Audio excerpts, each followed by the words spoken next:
Hey, welcome to the Cam and Otis Show. This episode joined by Navy veteran Eric Zanin. Man, I hate when we ask how to say the name, and then it comes time to say the name, and it's like, but Eric Zanin, man. Hey, Captain. Uh, sorry, I've always loved that about the Navy. Thanks for taking time out of your day to join us. Otis, it's fantastic to be here, and don't worry about the pronunciation. I had several nuns early in my parochial career that always mispronounced it. I think they did it on purpose just to keep me in line. There you go. To see if you were paying attention, right? That's Exactly. right before they hit you on the back of the hand with a ruler. Eric, man, I'm loving what's going on with Symetrica. You shared a little win, a little victory. I'm sure it's not that little with us right before we kicked off. But I'm just curious about what it was with Symetrica that draws you to it to join and not just join them, but be part of their team and lead them to have greater success. Well, it's a really good question. Symetrica is a $13 million company that's going to double this year in sales with a remarkable team that's supporting that mission that I have working for me. It is a global leader in detection of radiation nuclear material that may at some point, unfortunately, cross our border. So we're ever vigilant, 24/7, 365 on the lookout for any type of suspicious material. So technology-wise, it's a really challenging problem to detect this type of material in a passive way. The team is great. It's got a site in the UK, and it's got one here in Massachusetts. So it's a really interesting opportunity. I came out of or I'm coming out of two larger corporations, Analogic Corporation, a private corporation up in Massachusetts, about $400 million. And just prior to that, Leidos Corporation, which is a $17 billion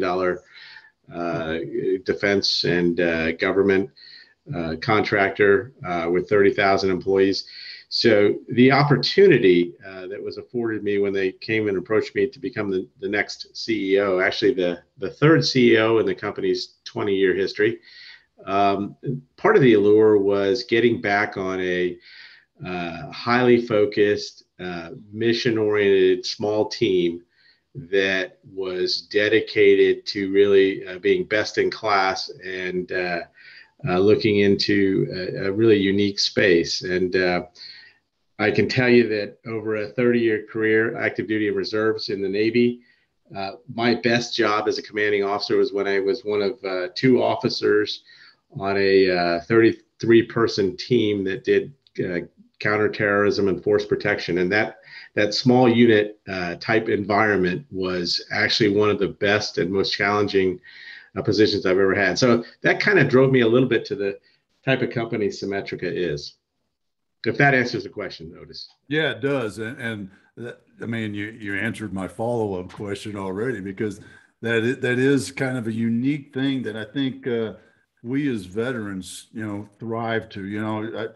Over the years, with all my time in the Army, I always found it very interesting that, even one of my bosses, I remember having this great conversation with him one day driving the streets of Stuttgart, asking him how, is he having fun? Is this the best job that he's ever had, as a Green Beret and all this sort of stuff?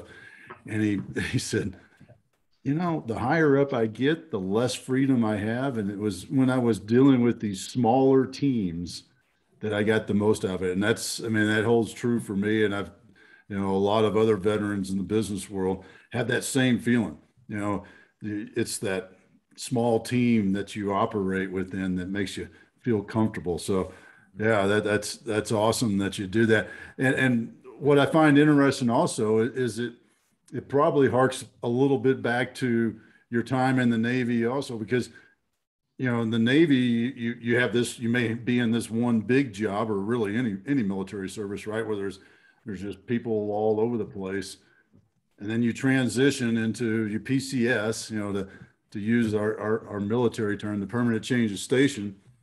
you go into this completely new job and you start all over. Did it have that sort of sense where it's like, all right, let's get into the team? Yeah, it does. That's a great point. It's one of the things I think that I've always found remarkable with military personnel, no matter what cloth or uniform you wear, is our ability to forklift ourselves from one environment, one unit, one concept, one mission, one geography to another, rapidly get boots on the ground, assimilate into the activity, and actually then almost immediately from the time we get on scene, we don't have time to unpack our sea bag, if you will, from a Navy perspective, but we're already integrated into the mission, and we just salute what's going on, and we're on and operating. In business, it's the same way. You use those fundamental skills you did in military training. First thing you do is you arrive, you get SA, you figure out who's in charge, what the order of the day is, what the standing orders are, and what the next event will be. And then take your seat or grab the rifle, stand on the hill, whatever you need to do. And then the next thing is you from a leadership perspective, it's that age-old training. Communicate what your objectives are and what the mission objective is. Identify the clear lines of chain of command, and make sure that everybody's on board and understands what the daily tasks are. You use those skills that we all have gathered over time in the service to make yourself successful. And I've found that whether I've moved within a company or company to company, just applying that same method really helps you integrate fast and assimilate into the culture and organization of the new place. I think CEO turnover is such a really fascinating thing in business. I love reading about it, listening to different CEOs, what led them to that position, what happened to the guy before them, that type of stuff. You've already kind of outlined what you're taking from your time in the military, your time in the Navy more specifically, to that transition process. But I'm really curious, what was the selection process like moving forward on that? And then how did that play into the transition, and what did that really look like for you coming on to Symetrica? Cam, are you referring to the selection process for the CEO position at Symetrica? Yes, sir. Yeah. Yeah. So, it's a little different in the corporate environment. I got approached, not sure how someone found my name, but I was, there was a reach out. There was an initial teaser about the company and what the company's objectives were and what the ownership objectives were, which is really, as a CEO, you work for the board of directors who work directly for the shareholders. And so I serve at the pleasure of that board. So they have to decide whether I have the right leadership style, I have the right cadence in my effort, and that I can lead a team. The selection process was not atypical of a draft process for a sports team or a unit selection process in the military. You have a pool of candidates, a slate, if you will.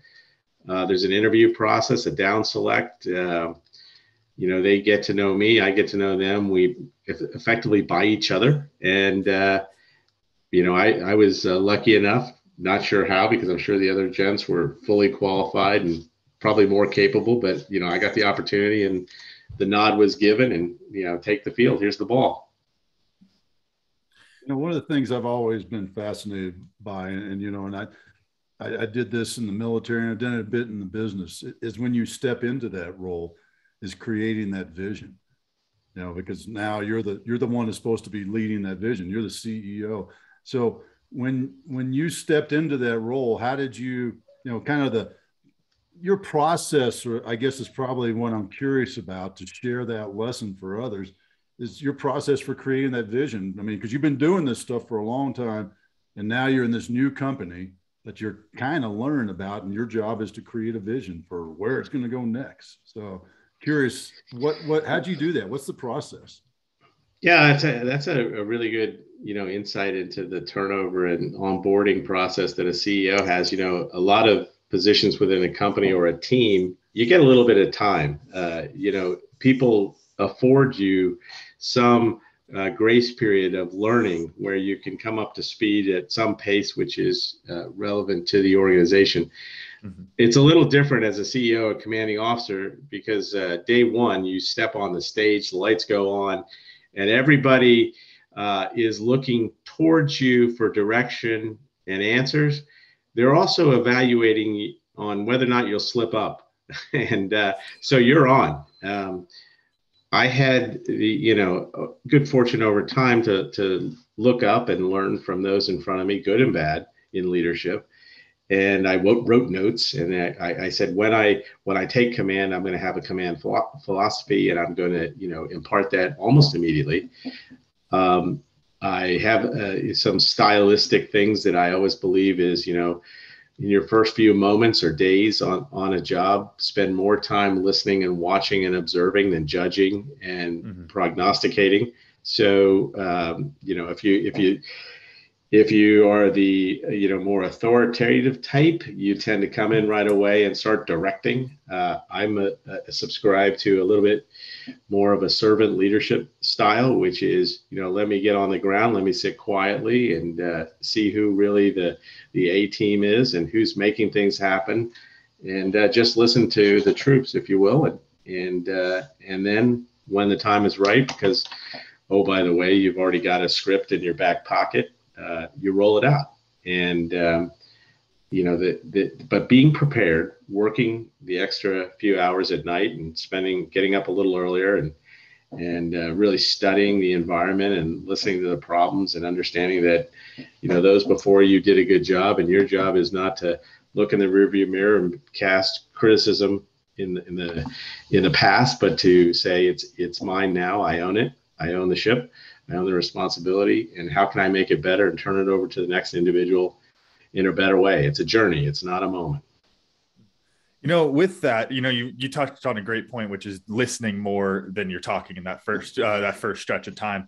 I'm really curious then, what was the first big change that you made, and what led you to that? How long did it take you to say, okay, hey, now I can finally implement this? It's like, got to get rid of that department, whatever it was. What led you to that decision, and how long did it take? Well, it's a process. As I said, I've been on board the company in this position about a little over 4 months. And, it's a rather unique company. It was founded out of a university in the United Kingdom, in the south of England. And that's the fundamental heritage of the organization. About 6 years ago, the company set, a bunch of pilgrims on a voyage to the U.S. to set up U.S. operations.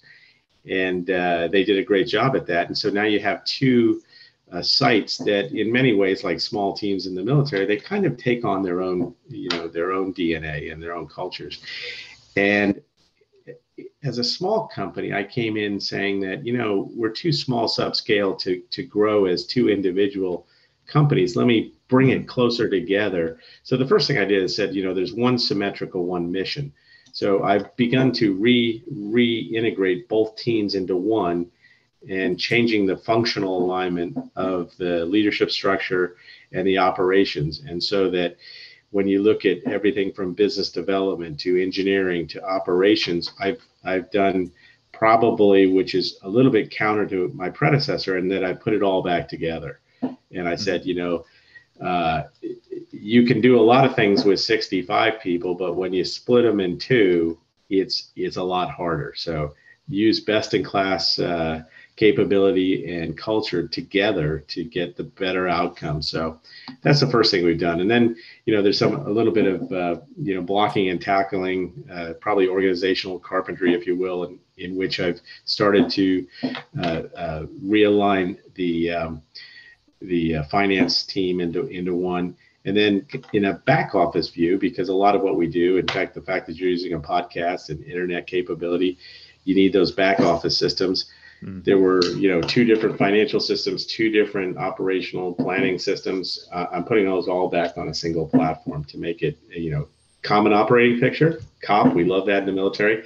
And then have the ability 24/7. So all members of the organization with transparency can look into what we're doing. So it doesn't matter what geography you're in, you're part of one ecosystem of success.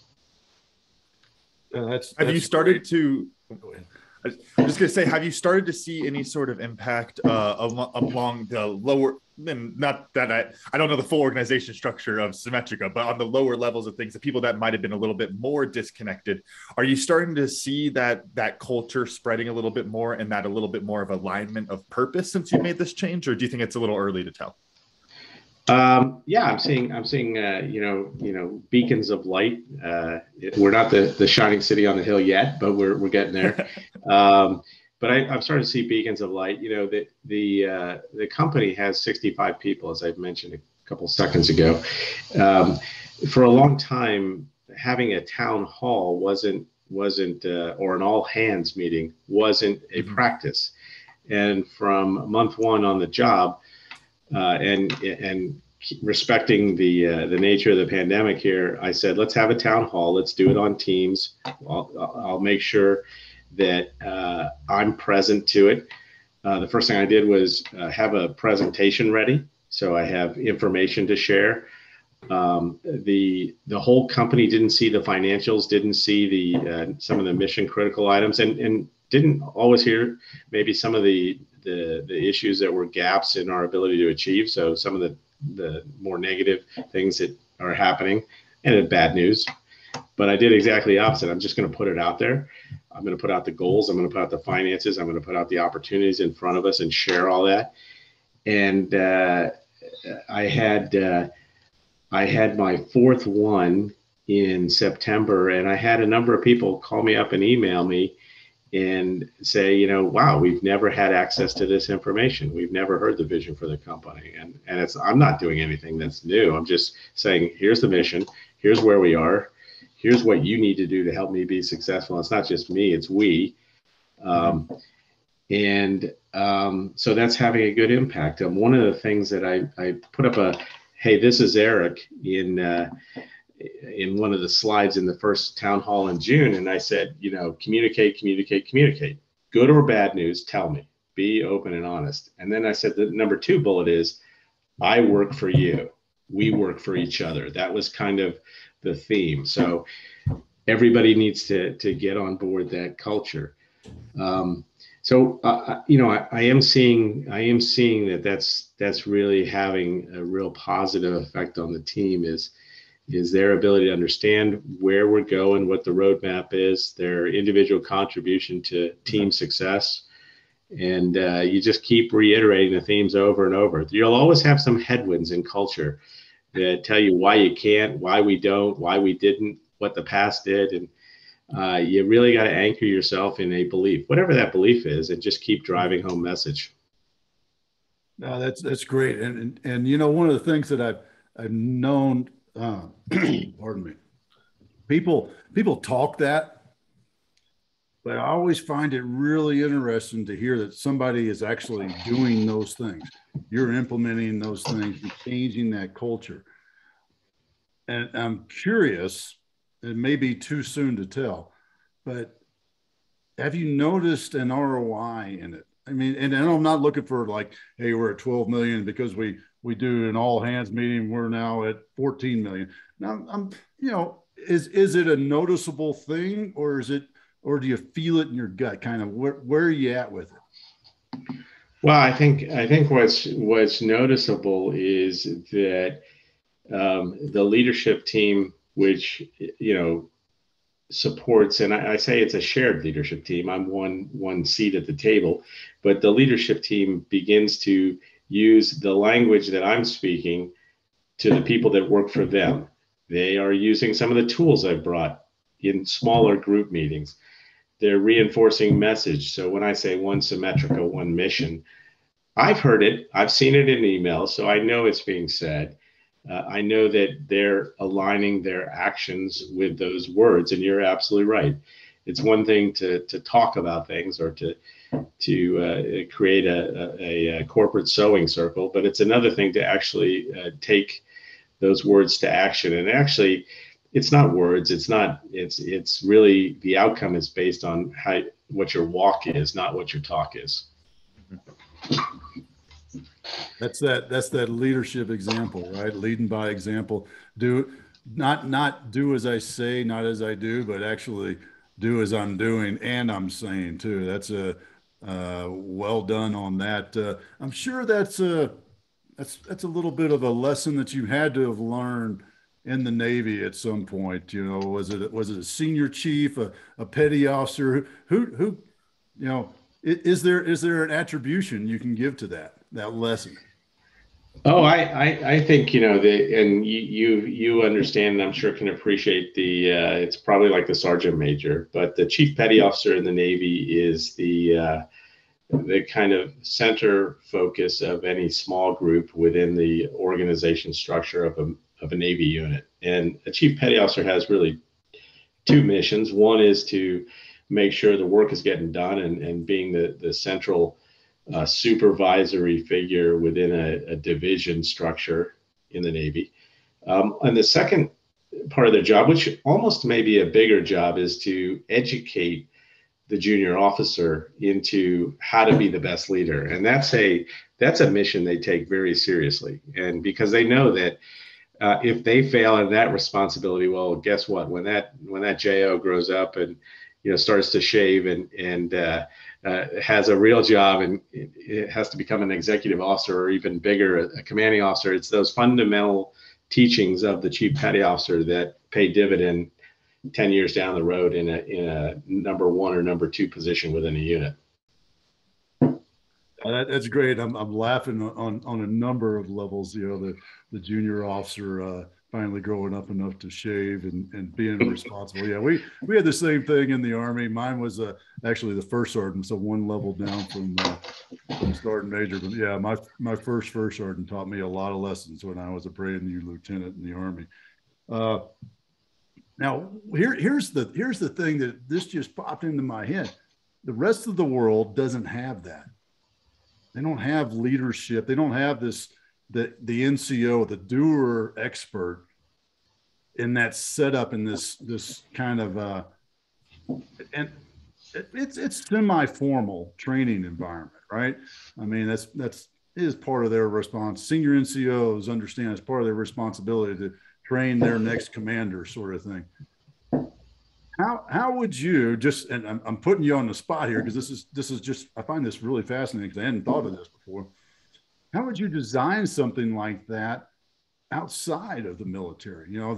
That kind of NCO core, if you will, if you were to establish an NCO core, even in something, even within Symetrica, how would you, is that a feasible thing? It's like we always talk about with like manufacturing companies, how everyone needs to understand how to manufacture things, even at the top level, but no one's taking one guy from the manufacturing team and putting him in the C-suite. So I think that's a very interesting idea there, Dad. Interested to hear what you think, Eric. Yeah, I think so. If beyond kind of the hash stripes on a chief petty officer's uniform or the hat or collar devices that they wear to put them in that position, or even whether it be Army, Air Force, Marines, Navy, Coast Guard, there are those people in organizations which by position or by experience are influencers in an organization. Not just influencers, they create and are cultural drivers. There's every organization, whether you're a athletic team, a sports team, a software company, a farm, you have somebody within that village of or that community of effort that people look to for guidance and leadership.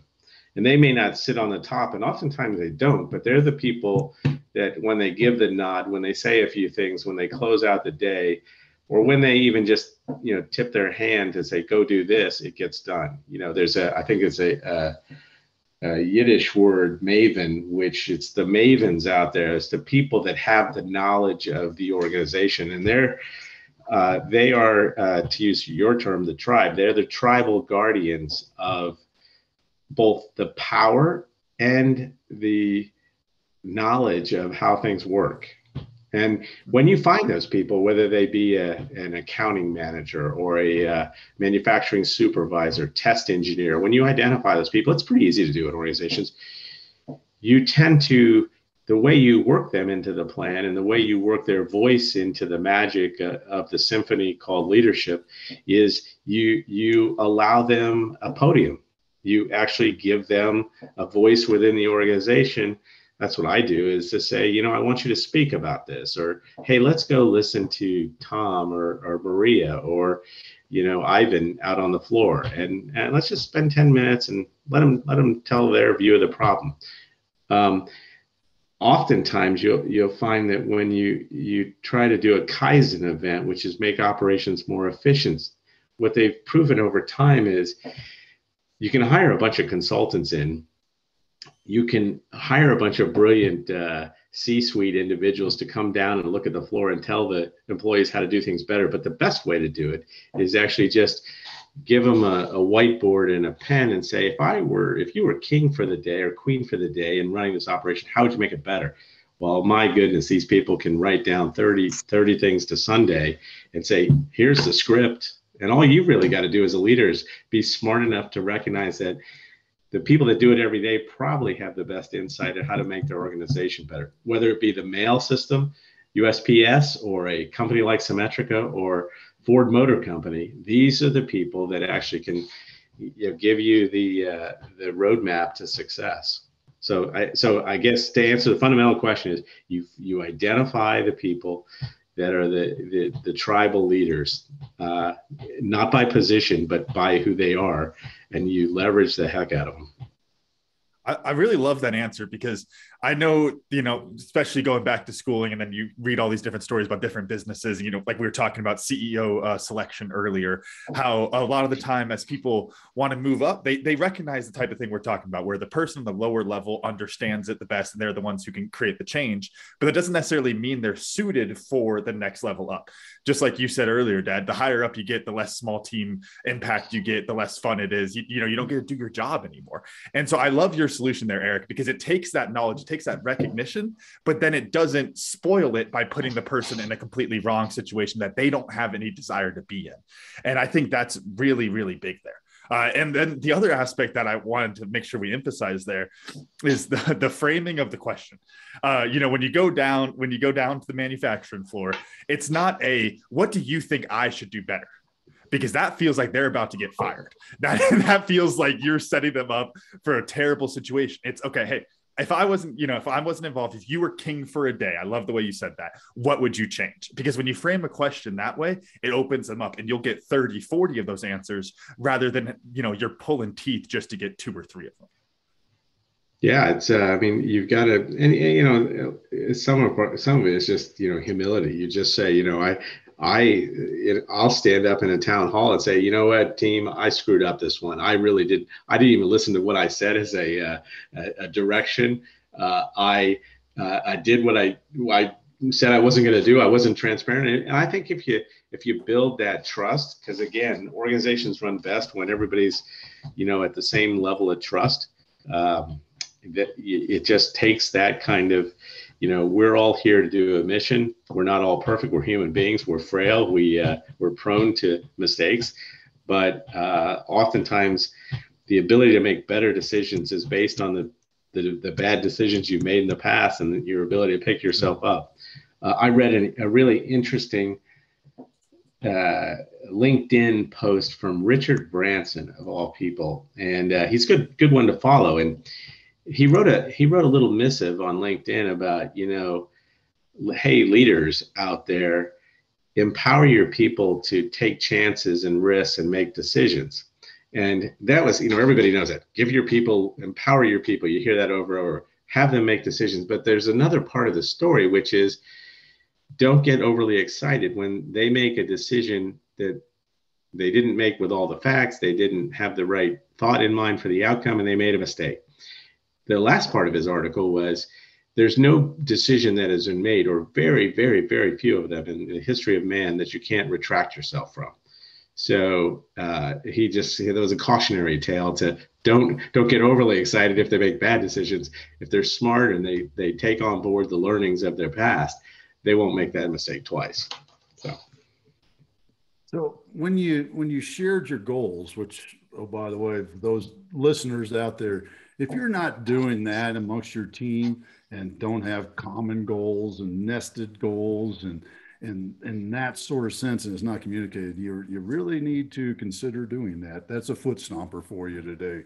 But when you did that, was it almost an enlightening moment for the team, or is this something that had been going on? I thought I heard you say this was kind of the first time that they'd done this in the organization.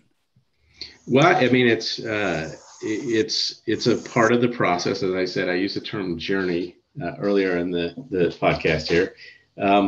It was enlightening. The first thing is people sit quietly the first meeting and they're like, this is being shared with us. How do I process that?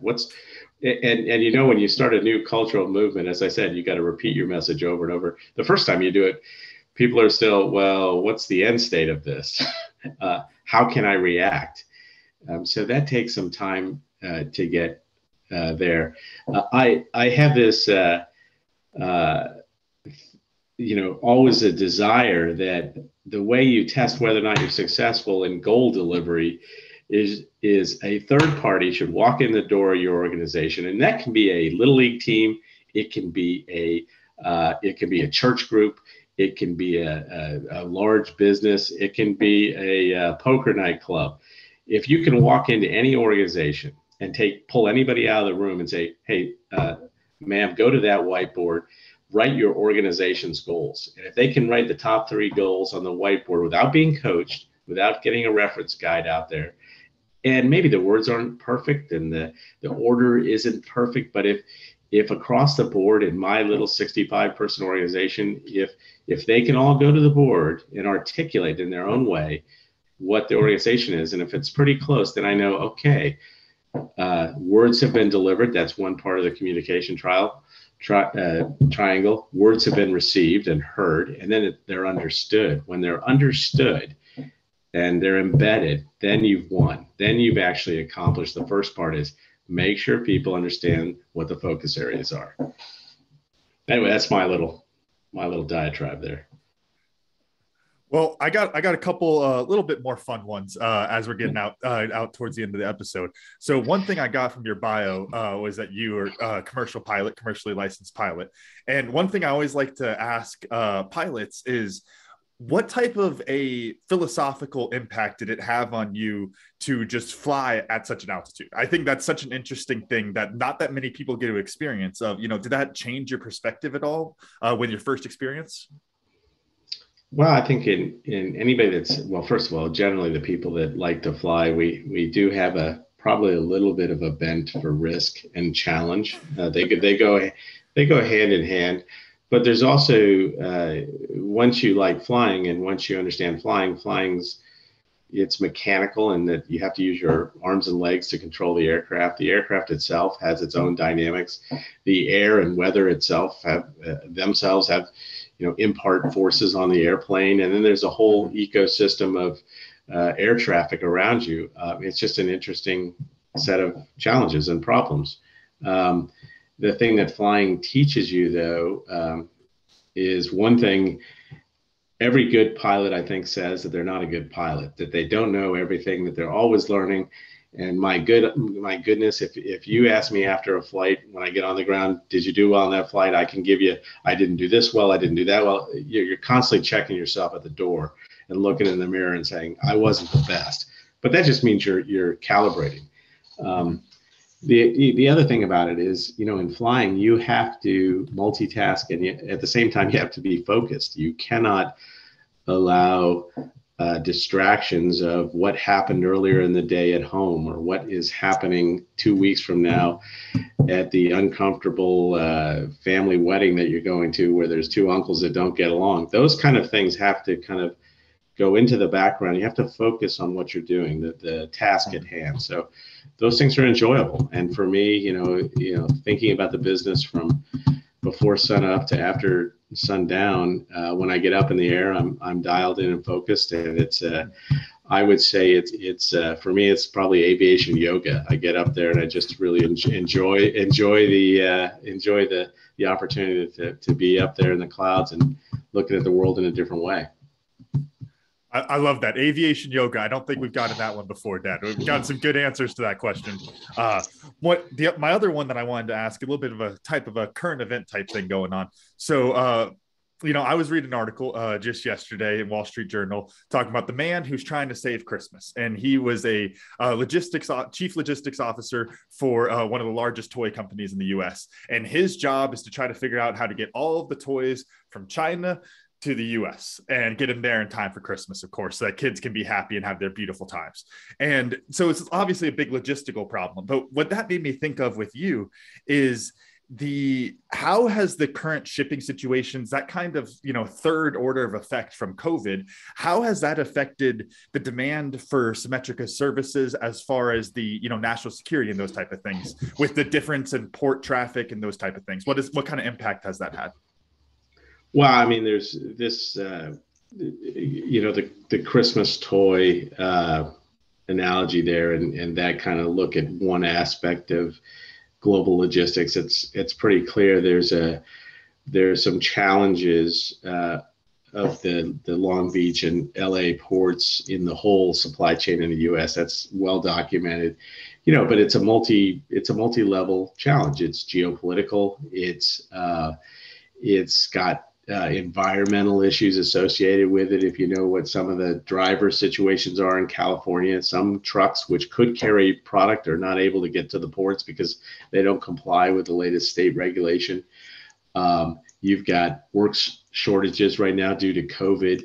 You got people with excess capital and because they haven't been out going on vacations and they want to buy more things. So it's almost a perfect storm of demand and lack of supply, and then logistics challenges all coming together at one time.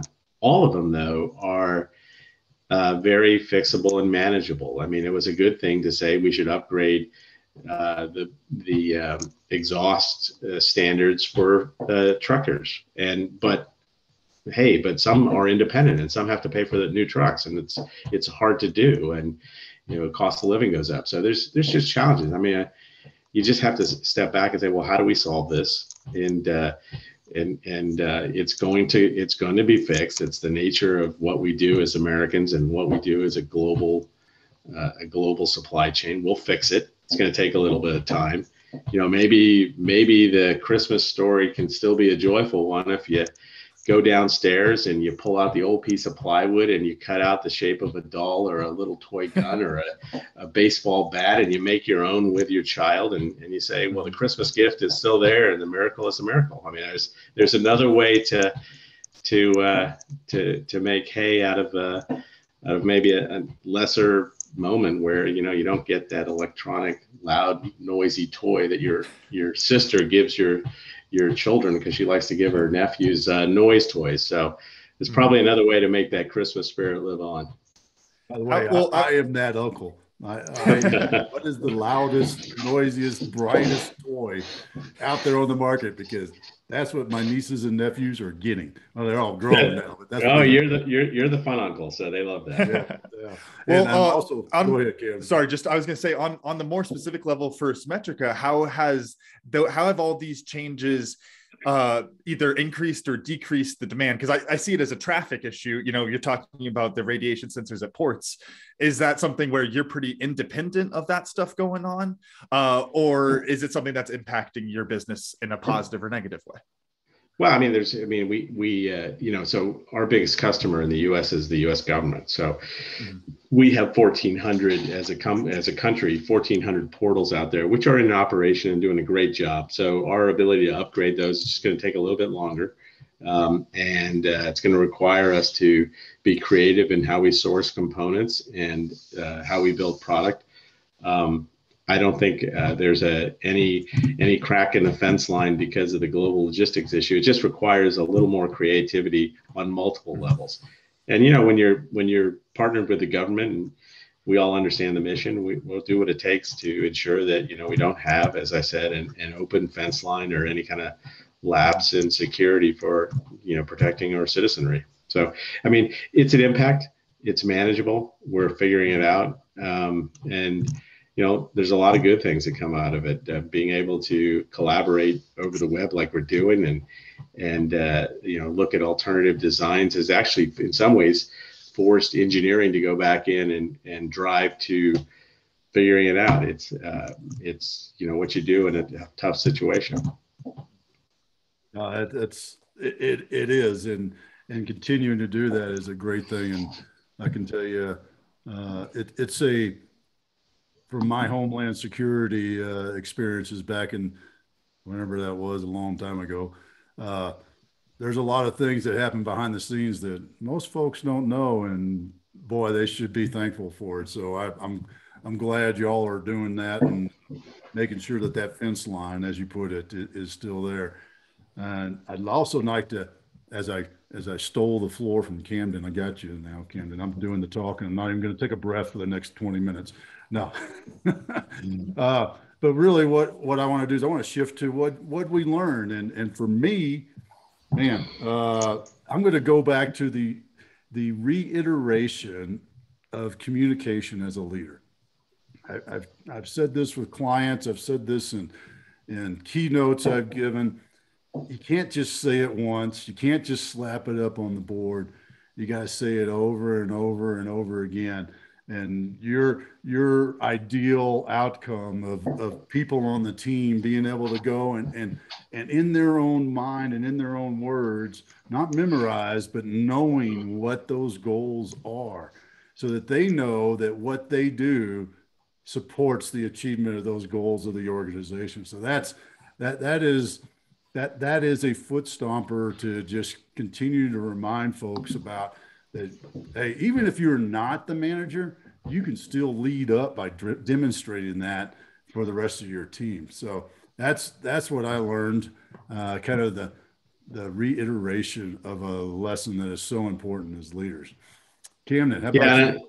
Yeah, I would just say, you're right. That's the way you validate whether they understand it. The other thing is, it doesn't matter what you believe personally sometimes in an organization or your perspective on things. We all got different perspectives. We're all jelly beans. We all have a different color and shade and orientation, and how we view things is always different. But we're all human beings, and some of the best things you can do as a leader. I just do a simple thing where I send a little happy birthday note via email to each of my employees on the day of their birthday. Hey, hope your day is great. You've done really well. And try to draw in a little commentary, just quick couple sentences of thanks for this. And at the end of a fiscal quarter or financial period or event, it's really important that you get out and walk around as a leader and just one-on-one look into someone's eyes, thank them for their service, thank them for what they've done, recognize something that is often not considered important by the organization. But actually, if that last person in the food chain of manufacturing, the person that sits on the shipping dock, doesn't put on the tape the right way, doesn't put it on the dolly, and doesn't get it on the truck, well, guess what? You're not going to get the revenue. So there is no task that is less important than the previous one. So you just have to kind of do that, and you value people's effort, and you let them know that that guy that's called the CEO, who sits up there somewhere in the building, and I don't want to talk to him because I'm nervous. Well, if that person comes down to you in your environment and says thank you and recognizes you, the next day you come in, stand a little taller, walk a little smarter, smile a little bit more. Those things I think matter for a business. Camden, what'd you learn? Well, the main one definitely is that Christmas can still be saved, and that we won't compromise our national security along the way. That's really big. When I'm watching the NORAD stream of Santa this year, I can rest easy. Well, just be glad that Eric didn't plant the piece of plywood under the Christmas tree idea sooner in my life, because I've gotten that quite a bit growing up. You would give me a DIY plywood baseball set. That's what you give me. Well, you can make your own cornhole product and go out there and throw a few bean bags on Christmas Day, no matter what environment you're in, and have a little fun with each other. Yeah, I love it. I love that idea. I mean, it's such a great idea. Eric, what'd you learn? I think, the interesting thing is both of you ask questions, and in asking a question, Johnny, on the spot, you got to think of how you're going to manage that question. I think, getting me to reflect on things I did in a uniformed service and things I learned, how that transports over into a civilian life of leadership. That's really good. And then, Cam, at the end, that was a great question on, the impacts of the broader world on an individual such as myself in a small organization. How do we manage through that? And, how do we fit in the whole big supply chain is kind of, we think about it every day, but sometimes you got to step a little bit away from where you are in the instance into what to do next. And I've never been on a podcast, so it's actually been a lot of fun. Glad we could be your first. Yeah, great. Eric, how can people follow you, get in touch with you, and learn more about Symetrica?